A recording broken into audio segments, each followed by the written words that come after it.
না না না, আমার বউয়ের ওপরে এত বড় অন্যায় আমি সহ্য করবো না। বড়া ঘরের ভিতর ঢুকে আমার বউয়ের ক্ষতি করে দিয়ে যাবে, এ আমি মেনে নেবো না। আর তোমার বউয়ের যখন এত বড় ক্ষতি করলো তখন তুমি কোথায় ছিলে? লেওড়া আমি তো ঘুমাচ্ছিলাম, আমি কি করে জানবো ঘরে ঢুকে পকপক করে যাবে?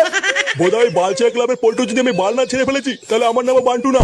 আহা বান্টু, তুমি একটু শান্ত হও। তুমি নিজের চোখে দেখেছো তো এটা পল্টুরই কাজ?